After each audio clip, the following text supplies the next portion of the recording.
find water. They must make the treacherous journey. For the first to reach the forest floor, the last few cashew fruit provide some welcome sustenance. But there's not enough to go around. At nearly 40 degrees, the heat is relentless.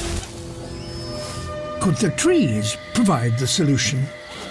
Hidden in some trunks, there is a little water left over from the last rains. Mammals, however, are experts at solving problems.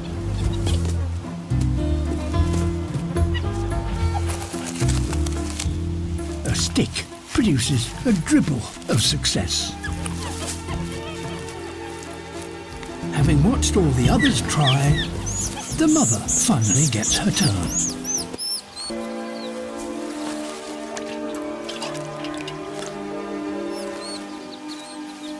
The tail acts like a sponge, soaking up any water that has collected in the trunk. It's a life-saving lesson, and one the rest of her family quickly learn.